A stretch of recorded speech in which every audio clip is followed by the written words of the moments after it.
Hello नमस्ते दोस्तों, राधे राधे। तो KPR इंटरटेनमेंट में आप लोग का स्वागत है 22 में। तो दोस्तों मैं एक गारी गीत गाने जा रही हूँ। अगर अच्छा लगेगा तो कमेंट बॉक्स में ज़रूर बताना और अपना प्यार दुलार आशीर्वाद दोस्तों बनाए रखना और सपोर्ट ज़रूर करना। आप लोग सपोर्ट नहीं करते हो दोस्तों, सपोर्ट ज़रूर करना।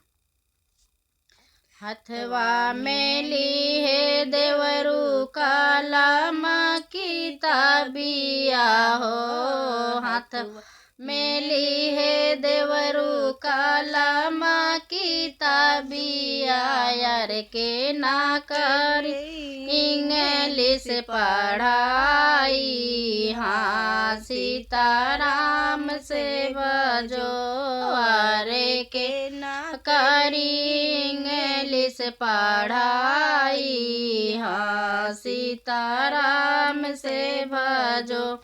अपने आंगनवा से भोलई दुल्हे के बहिनी हो, अपने आंगनवा से भोलई दुल्हे के बहिनी, अरे हम करब इंग्लिश पढ़ाई, हाँ सीताराम से भजो, अरे हम करब इंग्लिश पढ़ाई, हाँ सीताराम से भजो।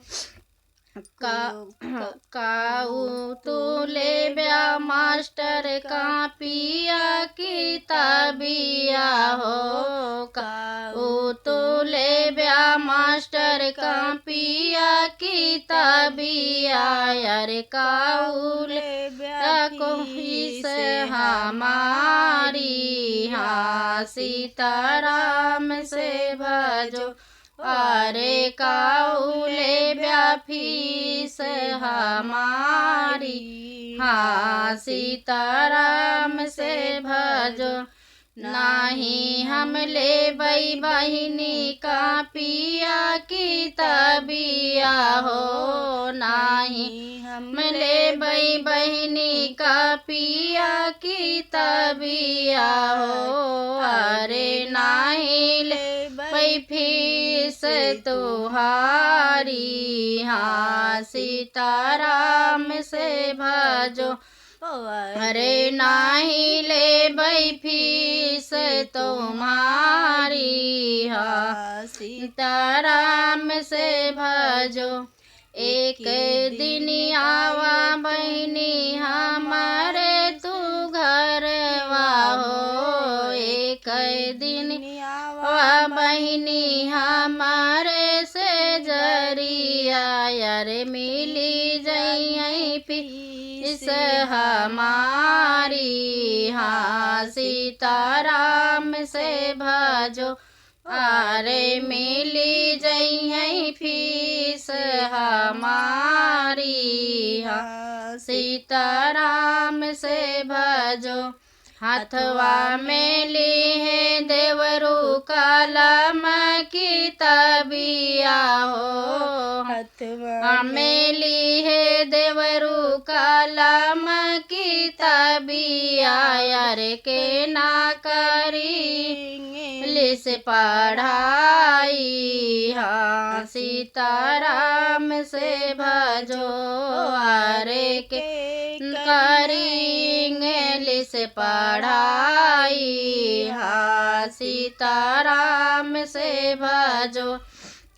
अपने आंगनवा से बोलई जीजक बहिनी हो, अपने आंगनवा से बोलई जीजक बहिनी हो, अरे हम करब इंग्लिश पढ़ाई, हाँ सीताराम से भजो, अरे हम करब इंग्लिश पढ़ाई, हाँ सीताराम से भजो। काऊ तू ले ब्या मास्टर कापिया किताबिया हो, काऊ तू ले ब्या मास्टर कापिया किताबिया, यार काऊ ले ब्या फीस हमारी, हाँ सीताराम से भजो। अरे काउले फीस हमारी, हाँ सीताराम से भजो। नहीं हम ले बहिनी का पिया की तबिया हो, नहीं हम ले बहिनी का पिया की तबिया। यार नहीं ले फीस तुम्हारी, हाँ सीताराम से भजो। अरे नहीं ले फीस हमारी, हाँ सीताराम से भजो।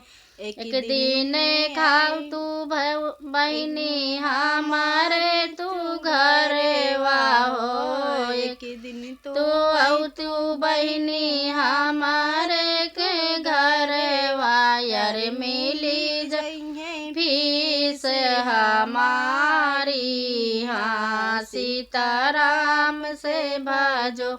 अरे मिली जाइए फीस हमारी, हाँ सीताराम से भजो। अथवा में ली है देवरू कलम की तबिया हो, हाथ में ली है देवरू कलम की तबिया। यार के न करेंगे लिस पढ़ाई, हाँ सीताराम से भजो। अरे के ना करेंगे लिस पढ़ाई, हाँ सीताराम से भजो। तो नमस्ते दोस्तों, कैसा लगा कमेंट में ज़रूर बताना।